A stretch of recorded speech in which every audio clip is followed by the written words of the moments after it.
Bueno, esta es la última mesa, el último panel, es sobre ideas sobre Latinoamérica, sobre la cultura, ¿no?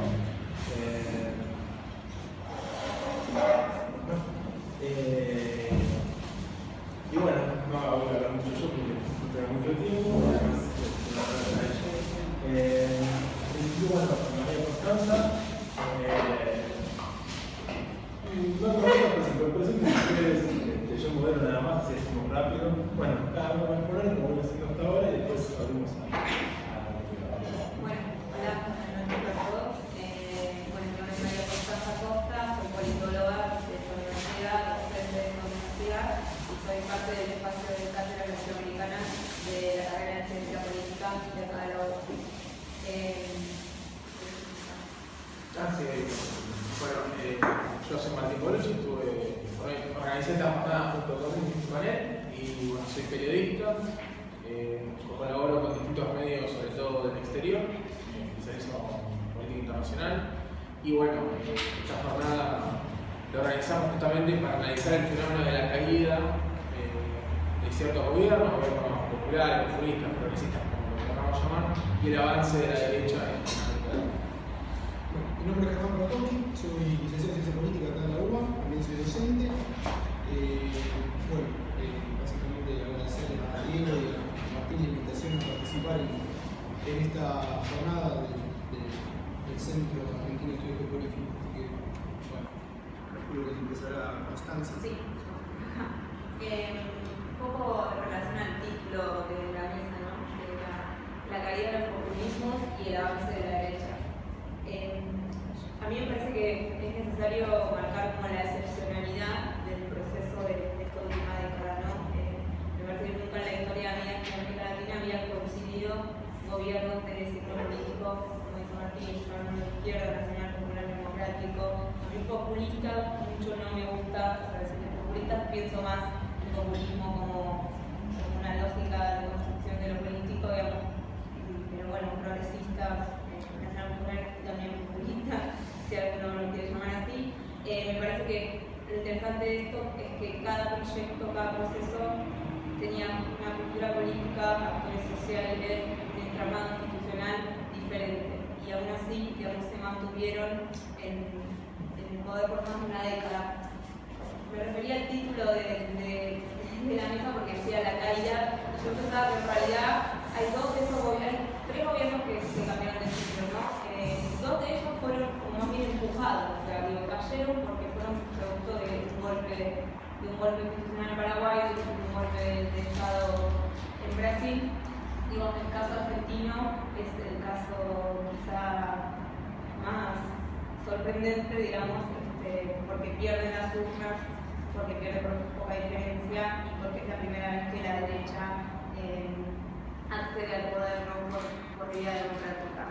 Entonces me parecía que se podía empezar a rastrear en qué momento estos procesos empiezan a chocarse con algunas, digamos así, con algunos escollos. Me parece que hay cuatro factores o cuatro tipos de factores que hacia 2013-2014 se empiezan a vincular. Es un factor económico, claramente. El otro tiene que ver más con la construcción política y me parece que es una pérdida de la capacidad de interpelar, que ahí es donde va a cobrar digamos, terreno de alguna manera la derecha. Y una necesidad también de pensar qué tipo de organizaciones acompañaban este proceso y cómo se planteaba la continuidad de los proyectos más allá de los liderazgos fundantes, ¿no? Me parece que cada caso es diferente. Está claro que, por ejemplo, en Brasil el tema de la continuidad del liderazgo se resolvió de una manera ordenada, digamos, ¿no? Es una decisión de Lula, digamos, pero es todo el PT que acompaña una decisión interna que después acompaña a esa candidatura indiscutiblemente. Me parece también que en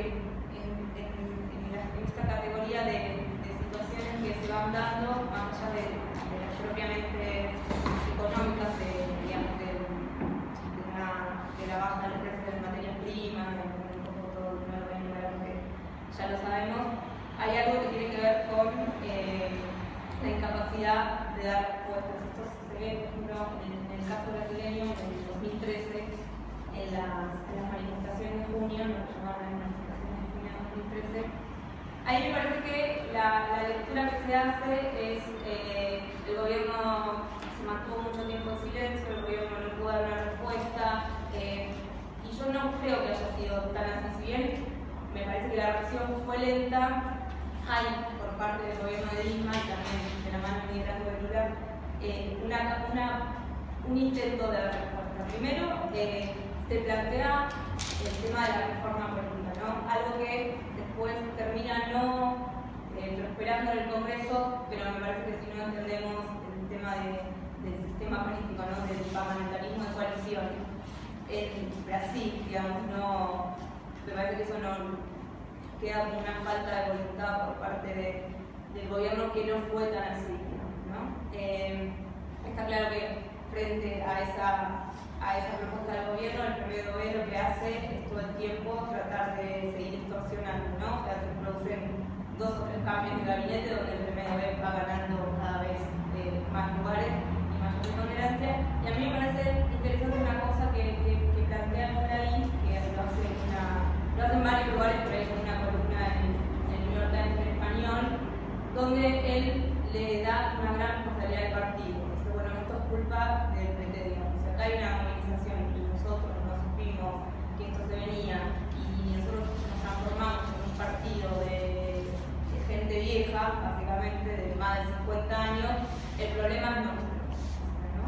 Y entonces a mí me parece que eso es algo que se va a empezar a dar, o sea, el cuestionamiento hacia los tipos de organizaciones, hacia los partidos que sostienen los proyectos, se va a empezar a dar como un efecto dominó, ¿no? 2013 también es el año donde en Argentina aparece el masismo, digamos, bueno, el masismo, el kirchnerismo pierde después del 4%, 2011 pierde las elecciones de 2013, pierde un candidato como Massa al que le intenta, digamos, empardar con un candidato como Insaurralde, o sea, ¿no? Como intenta ponerle, y me parece que ahí hay como un error de lectura, ¿no? O sea, no se lee las nuevas demandas que está teniendo la sociedad, pero tampoco se lee que hay un problema organizativo, o sea, que eso en algún momento iba a implosionar más tarde, más temprano.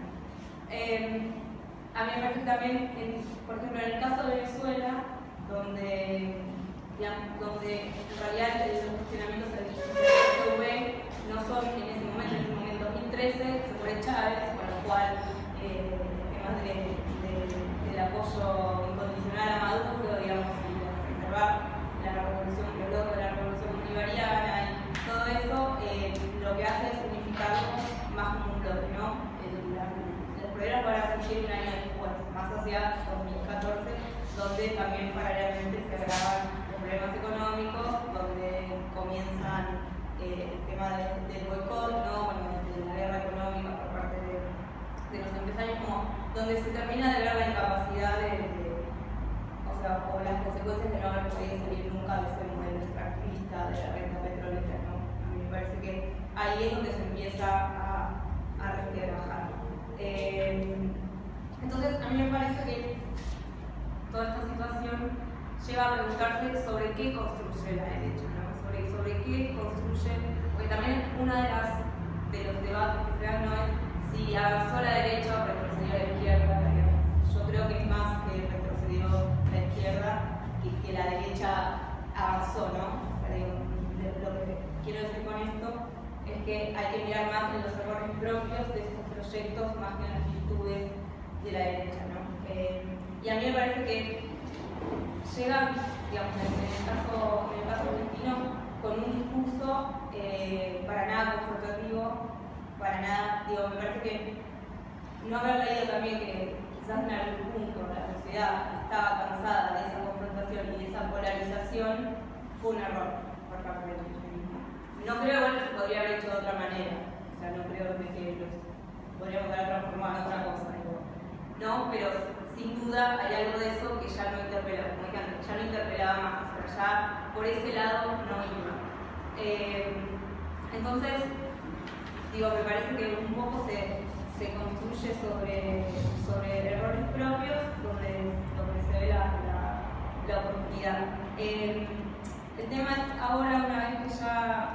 ya la derecha está entre nosotros, digamos, gobernando, ¿cómo es ese mecanismo de dominación o cómo van a ir generando consenso, ¿no?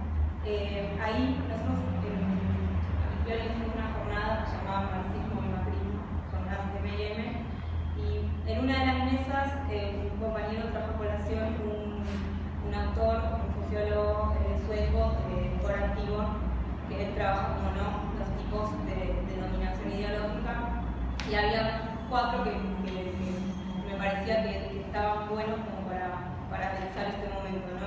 Uno es la inestabilidad, como todas las medidas que presentan a Macrismo por lo general son más limitables, o producto de una pesada herencia, digamos, pero hay algo que no se podía hacer de otra manera, ¿no? Y eso se va internalizando, eso se va instalando.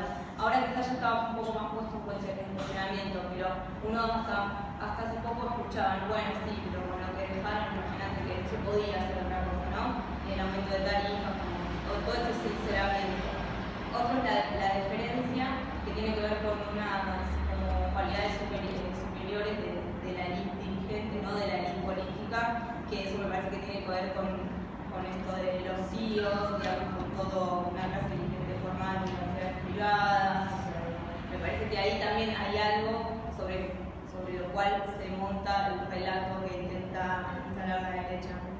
Después el miedo, me parece que los despidos en el Estado, digamos, y el tema de la situación laboral en general, tiende a tener como, y ahí sí es como medio parecido a los 90, ese factor de miedo para generar justamente una resignación, ¿no? O sea, como bueno, no puede ser de otra manera. Y también lo que discutíamos, me acuerdo en la jornada, era cierta resignación en la militancia, ¿no? Como que, ya nosotros hicimos las jornadas al principio de año, un año después es diferente, pero había como una cuestión anímica de la militancia muy marcada, muy fuerte, o sea, como ahora un poco creo que eso se va recomponiendo. Después, sobre otras lecturas que se van haciendo sobre el proceso, que se fueron haciendo sobre el proceso, me parece que este tema de la restauración conservadora, ¿no? La idea de restauración da lo mismo como que vamos a volver a algo previo a esos 12 años, ¿no? Entonces, por eso también era como, bueno, vamos a volver a lo similar a la década del 90 y nuestro horizonte es un estallido social, digamos, como... Me parece que ni es esa restauración conservadora, ni tampoco la subjetividad de la resistencia, si queremos llamarlo de alguna manera, es la misma subjetividad que la construida en los 90, ¿no? Entonces me parece que desde dónde construir ese tipo de subjetividades para el momento histórico. Después también otro debate acerca si fue prematuro llamar a estos procesos post-neoliberales o si fue erróneo, digamos. Y me parece que ahí entra una discusión que tiene que ver con el rol del Estado, ¿no? O sea, me parece que muchas veces la caracterización de post-neoliberal se refería a que lo que era post-neoliberal era el rol del Estado, ¿no? Y se dejó de ver de lado quizá que esta relación entre el Estado y el mercado, ¿no? O sea, como también discutíamos que se idealizó tanto en el relato el tema de que el neoliberalismo era la ausencia de Estado.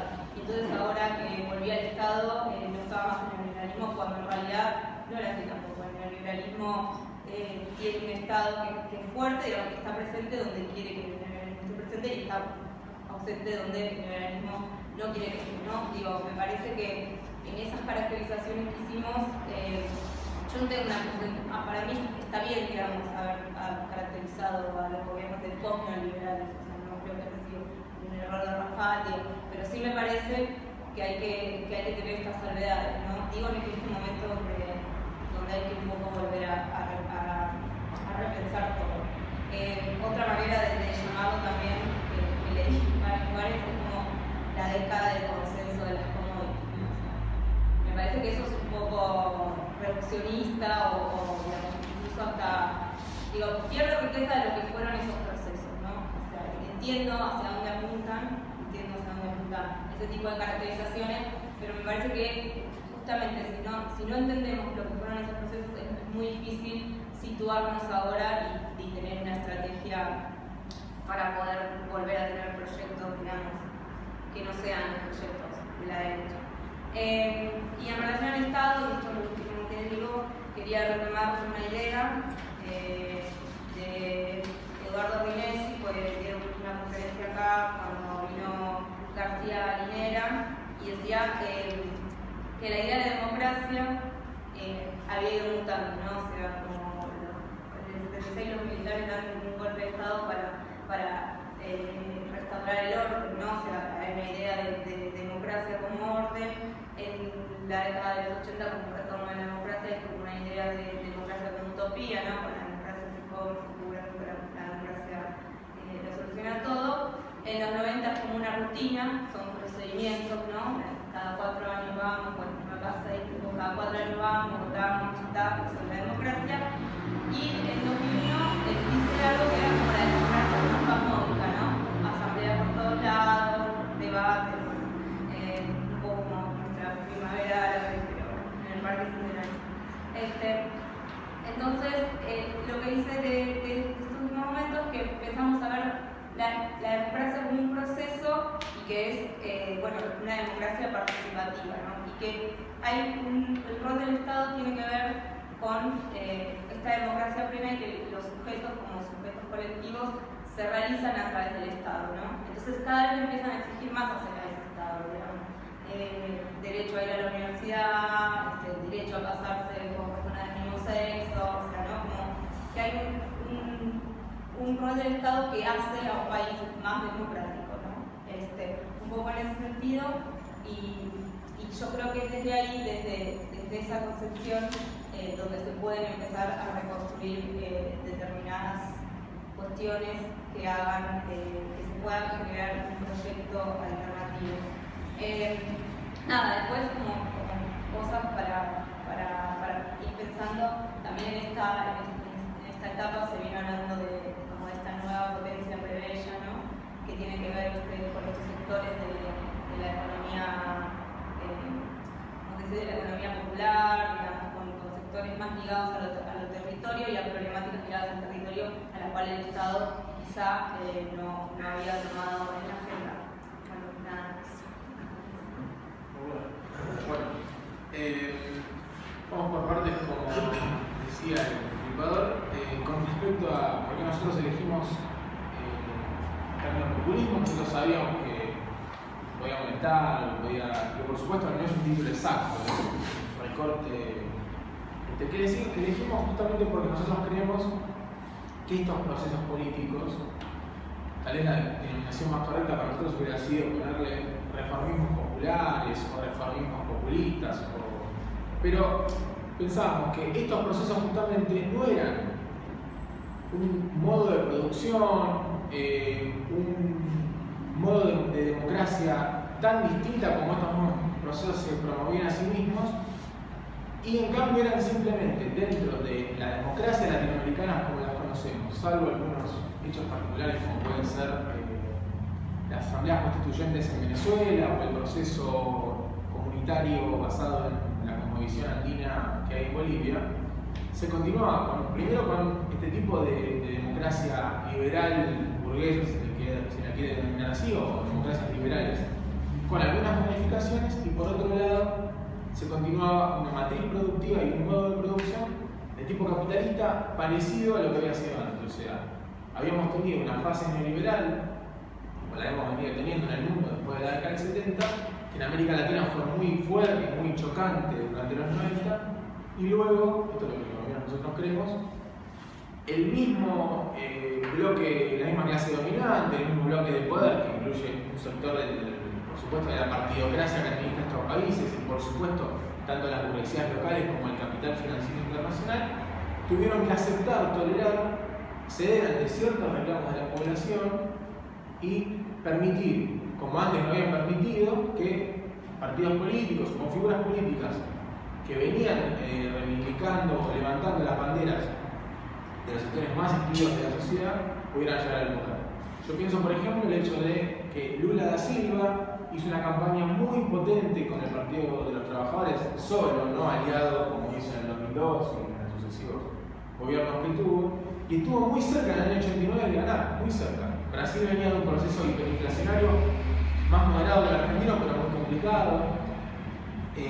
Venía de pocos años antes de salir de una dictadura muy larga, y todo el bloque, como digo, de poder, los canales de televisión, los medios, hicieron lo posible, lo imposible, diría yo, incluso sobornaron a una mujer con la que él había tenido una relación extramatrimonial y había tenido una hija justamente fuera del matrimonio, para exponer este caso en la televisión. La burguesía o el bloque dominante tiene muchas maneras de parar este tipo de procesos, y lo ha venido haciendo. Primero, obviamente, por las armas o por procesos absolutamente violentos como fue el golpe de Estado en Chile y todo lo que hemos conocido en América Latina, y luego coartándolo, extorsionándolo o directamente no permitiéndole llegar a través de este tipo de triquiñuelas. Ahora, ¿qué sucedió en los 90? Eso también es importante pensarlo para entender por qué para nosotros no termina siendo un término correcto lo de post-neoliberales, que justamente tanto el capitalismo financiero internacional como las burguesías nativas acumularon un montón de capital en esa época, pero hubo una contradicción entre ese modo de producción o ese modo de comercio y demás con características sociales que había. O sea, se quebró un montón de pactos que había laborales, de estabilidad laboral o sanitaria y demás, y eso llevó a que se produjeran levantamientos. Pues puede ser como el 2001 acá en Argentina, o levantamientos como mucho más organizados y más fuertes, como fue la guerra del agua en el año 2000 en Bolivia. Ni hablar de Caracas y todo lo que pasó en Venezuela. Para nosotros creemos justamente que este suerte de pacto de gobernabilidad, donde estas fuerzas progresistas pudieron llegar gracias a moderar ciertos reclamos, por ejemplo en el caso de Lula, no solo prometió antes de la campaña pagar la deuda externa, sino que puso de presidente del Banco Central a Hernando Meireles, que había sido el primer presidente no norteamericano del Banco de Boston. O sea, un hombre no solo con vínculos con el capital financiero, un cuadro del capital financiero, ¿no? Entonces, Lula anunció antes de llegar, creo que antes de la segunda vuelta, si no me equivoco, que Meireles iba a ser su presidente del Banco Central. Lo que nosotros creemos justamente es que toda esta serie de pactos coincidieron también con una época, toda esta llamada década ganada, estos 15 años más o menos, desde el 2000 hasta 2015-2016, con un importante aumento del precio de las commodities, ¿no? O sea, pensamos que América Latina es una región, ni tanto antes como ahora, o sea, estoy pensando antes de la década del 90 y hoy en día ahora mismo, sigue siendo una región que vive de la exportación de materia prima, sin ningún tipo de, ¿cómo se puede decir?, de desarrollo industrial de la misma. Existe, sí, por ejemplo, Brasil es un país casi totalmente industrializado, digamos, que no depende tanto de su producción agrícola, pero el resto de los países dependen casi absolutamente o de exportar materiales agrícolas o de exportar, por ejemplo, petróleo, en el caso de Venezuela, que tiene el 96% de sus exportaciones que son petróleo. O sea, imaginemos la dependencia que puede tener del precio del crudo, algo tan relativo que tiene que ver con cuestiones como habituales, ¿no? Geopolíticas, Medio Oriente y demás, para la economía de un solo país. Entonces, nosotros creemos que toda esta región, pese a tantos años sostenidos de crecimiento, no solo no cambiaron la matriz productiva, que indudablemente algo la podría haber cambiado, porque ¿cómo la cambiás si no con muchos años de crecimiento de tasas chinas? Los países neoliberales sin duda, pero como Singapur, como Taiwán, con otro tipo de procesos, han cambiado su matriz productiva. Han apostado a la tecnología de la información, y ha habido otros procesos. No estoy hablando acá de un lugar anticapitalista, estoy hablando simplemente de economías capitalistas. Lo interesante es que todas las economías de la región durante los 15 largos años de década ganada, como dicen los nacional populares acá en Argentina, y es una expresión que es tomada también en Venezuela y demás, en muchos casos se reprimarizaron. O sea, hubo una expansión de la frontera agrícola en toda la región. Y esto es muy interesante porque el discurso en general muy vinculado o que se retrotraía a lo que había sido la teoría de la dependencia en la década del 60 y demás, ¿no? O sea, la idea de generar industria pesada, toda esta retórica que tenían los gobiernos, sobre todo el gobierno argentino muy fuertemente, y también, por ejemplo, el gobierno venezolano lo tuvo. No en el caso de Brasil, repito, porque Brasil es un país industrializado, pero por ejemplo Brasil, interesantemente, se reprimarizó, o sea, redujo dentro de su PBI la importancia de la industria. Y en otros países se ha hecho un crecimiento económico, incluso, por ejemplo, cuando estuvo Paraguay, por poco tiempo, cuando estuvo Lugo favoreció el crecimiento de la frontera agrícola, el crecimiento de la soja. La soja en Paraguay, por ejemplo, representa el desplazamiento de miles de campesinos que viven en economías prácticamente precapitalistas, ¿no? Comunitarias, de cultivo familiar, para integrar esta tierra, incluso con muchos casos de asesinato directamente, como pasa también acá en Santiago del Estero. Hay un caso donde está vinculado el dueño de la gaseosa Manaos, gaseosas populistas y las hay. Ha habido un proceso de, como les digo, asesinato, desplazamiento de personas, y acá también ha sucedido lo mismo.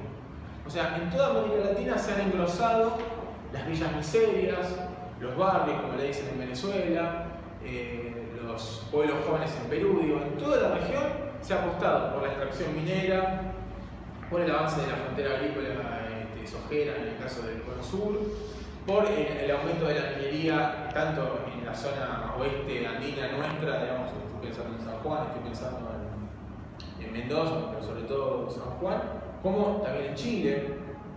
Ahora, al mismo tiempo que pasaba esto, y es de donde viene el término de consenso de las commodities, ¿no? Que es un término de Maristela Svampa, que sin lugar a dudas es reduccionista de lo que fueron los procesos, pero explica en gran medida lo que fueron los procesos económicos. O sea, no, y yo en particular, y creo que muchos consideran, no creo que haya habido. Ah, sí. Bueno, 5 minutos.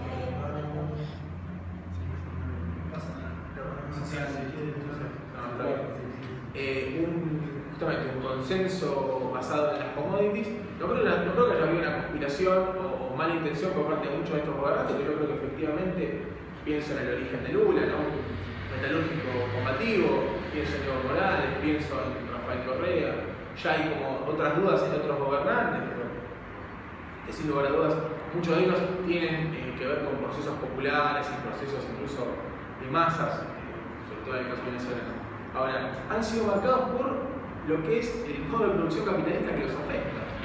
Yo creo, y para ir cerrando o acercarnos a cerrar, es estos procesos de alguna manera, pese a sus particularidades, no han sido en muchos casos ni chicha ni limonada, o sea, sobre todo el caso de Venezuela. El caso de Venezuela es un caso donde hay nacionalizaciones, hay un avance del Estado, hay un enfrentamiento sin duda discursivo muy fuerte con la burguesía, pero no solo, por un lado no se toca la matriz productiva en un sentido capitalista eficiente, se mantiene una distribución y un asistencialismo que no modifica estructuralmente la vida de la gente porque, digamos, no se crea trabajo de calidad, no parezco Macri, no se crea una economía independiente, una economía productiva, del tipo que sea, no estoy hablando de industria pesada, y por otro lado tampoco se avanza en el socialismo, entonces no se expropia el capital.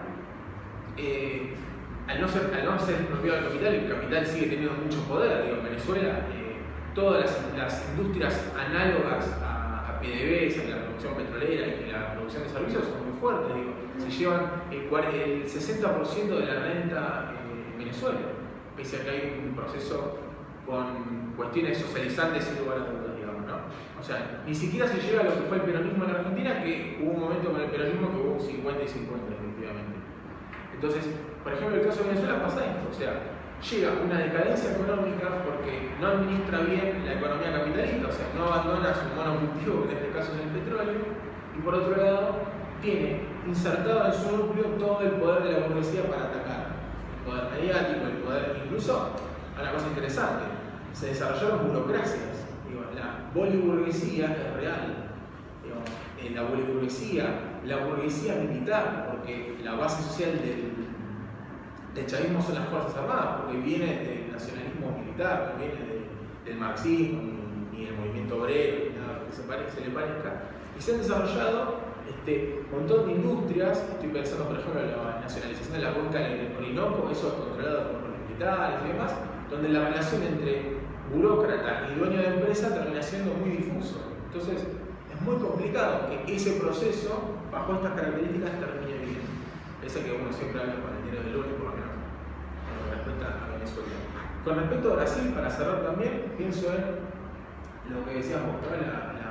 Este parlamentarismo de consenso de Lula, muchas veces Lula directamente él negociando con caudillos del norte de Brasil, partidos de extrema derecha, en muchos casos como el Partido Progresista, que fue parte de la alianza de gobierno. El Partido Progresista es un partido fundado por ex miembros de la civil y de la dictadura militar.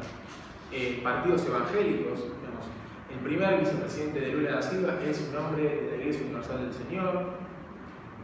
Entonces, todo este tipo de alianza que le permiten, en una suerte de gambeta corta que duró 14 años, gobernar y tener un sustento en el tiempo al gobierno de Lula, cuando cae la economía, cuando Estados Unidos devalúa la moneda, cuando China empieza a tener una contracción por la cuestión de los pagos con Estados Unidos y no le compra la misma cuota de producción que le compraba Brasil, cuando los empresarios del acero de Brasil tienen un problema porque China produce la mitad del acero del mundo y se enfrenta a una competencia desigual. Cuando todo esto sucede, se ve como la burguesía brasileña, que por supuesto no le encantaba el modelo del PT, digo, siempre apoyó a los candidatos del PSDB y otro tipo de candidatos como Marina Silva, pero es ahí cuando le quita el poder y se ve, quiero decir, días antes de que caiga Dilma, el edificio que tiene en San Pablo, la Federación Industrial de San Pablo, que no me acuerdo cómo se llama efectivamente, pero es una suerte de UIA en serio, ¿no? Una UIA muy potente, tenía un cartel, digamos, de neón, no es de neón, es como de LED, y había un cartel que decía impeachment, ¿no? O sea, pidiendo que se vaya Dilma. Esto fue una demostración, digamos, gráfica de la presión que hacía la burguesía cuando, después de todos estos años de permitir gobiernos redistribucionistas y demás, a la hora del ajuste, necesitaban tener un representante más cabal de la burguesía brasileña. Bueno, Temer es eso, que además es el vicepresidente de Dilma. Y bueno, para cerrar, yo creo que efectivamente el problema que han tenido estos gobiernos es justamente no haber sido ni una cosa ni la otra. En el caso de Argentina es lo mismo, digo, es la razón de la caída del kirchnerismo no es tanto los problemas económicos que tiene, que son importantes, que deja el país con un 27, 28, 26% de pobres, sino que además el propio sustento político que tiene, que es el Partido Justicialista, inmediatamente el otro día ya lo está engañando un poco con Macri, un poco con Massa y con cualquiera que le pueda conseguir dinero y votos. Y no es la primera vez que pasa, porque en el año 2000 votaron a la ley Banélico esos muchachos. Entonces se sabía que esto era así. Así que me parece que esa es la razón por la cual el cierre avanza a la derecha de América Latina, y en esto coincido completamente con vos, y creo que tiene que ver con errores propios de estos bloques que sí hicieron un montón de avances positivos, pero que son avances mucho más sobreestimados, exagerados de lo que realmente fueron. Y la última cifra con la que cierro es, se suele decir que Brasil sacó a 35 millones de personas de la pobreza y los subió a la clase media. Piensa que este programa en particular, esta redistribución económica y demás que se había hecho, se llamaba miseria, hambre cero y Bolsa Familia, y Brasil sin miseria. O sea, salir de la miseria no se pasa directamente a la clase media. Lo interesante es, una cuestión de cifras, es que el estudio del 2012 que difundió el gobierno decía justamente, ¿no?, que 35 millones de personas habían salido de la pobreza y que para poder salir de la pobreza y ser clase media había que ganar entre 221 reales y 1019 reales. Lo interesante de esto es que y esto hacía que el 38% de la población de Brasil fuera clase media, que en un país con tantos miserables es una cosa muy importante. Lo problemático de esta cifra, y yo creo que acá los procesos populistas se han peleado a veces con las cifras, es que el salario mínimo en Brasil era de 622 reales, o sea, más del doble del mínimo aceptado por la estadística para ser clase media. Y en Brasil, al igual que en la Argentina, pese a que hay diferencias salariales, no se puede ser clase media con un salario mínimo. Digamos, una familia no puede ser clase media. Así que hay claramente una mentira, y muchas de estas mentiras han sido repetidas inetable por los gobiernos, y creo que los hechos han sido mucho más claros que las cifras. Bien, bueno, básicamente una serie de cuestiones que tenía pensadas para mi exposición ya fueron medianamente abordadas en lo que estuvieron comentando ustedes. Concretamente tenía como la intención de poner sobre la mesa esta cuestión de las categorías, ¿no? Justamente hacia el final de la mesa anterior, Pablo Bonavena sugirió, ¿no?, una técnica conceptual. Hay conceptos que tal vez no resultan lo suficientemente expresivos como para dar cuenta de una realidad. Yo me parece que en ese sentido, y dado el estado actual del mundo, llegando al final de la jornada, podemos caracterizar como un poquito bastante, sí, fulero, para hablar en criollo. Estamos corriendo bastante por detrás de la realidad con respecto a las herramientas conceptuales que disponemos para dar cuenta de ello. En ese sentido, el nombre de la mesa puntualmente había estructurado mi intervención en torno a eso, ¿no? Populismo, como algo como un término que tal vez no es lo suficientemente denotativo, ¿no? Porque connota, al revés, digamos, contrariamente a denotar, connota algo bastante vacío. En el sentido que puede ser entendido como cualquier cosa que se nos venga a la mente. Podemos tener desde la postura más teórica de Laclau, ensalzando el término como algo un poco más como una significación, significante vacío, una densidad teórica de la cual digo esto, ¿no? La construcción de significante vacío a partir de cadenas equivalenciales, demanda dispersa que se articulan en torno a, bueno, populismo vendría siendo eso. El tipo termina concluyendo que es toda forma de hacer política el populismo. Bueno, me parece que de alguna manera, primero marcar que yo disiento bastante no me gusta la puntualidad del abordaje de Laclau, no lo siento lo suficientemente expresivo de algunos fenómenos, pero además de eso, si llamamos populismo a estos gobiernos de los cuales estuvimos hablando hasta recién, y si se trata de construir significantes vacíos que articulen demandas, dispersas, etcétera, dígame si no es un excelente significante vacío, cambiemos. ¿Qué es cambiar? Y puede ser todo, puede ser nada. Detrás de eso se articuló una serie de expectativas a lo mejor no satisfechas o algo por el estilo que terminaron dando un resultado electoral adverso al supuesto gobierno popular. Y ahí encontramos una serie de paradojas, ¿no? Ya lo mencionó Constanza en su intervención. La primera paradoja, que también es sintomática de lo que señalaba Pablo en la mesa anterior, es esto, ¿no? Durante toda la década ganada, como lo llamemos, hubo como un debate, cómo denominamos a todo esto. Gobierno popular, gobierno de izquierda, gobierno centro izquierda, capitalismo, corto humano, cosas desopilantes. Hubo un consenso más o menos por la negativa de llamarlo post-neoliberal. Es decir, no es, que es, que no. Bien, entonces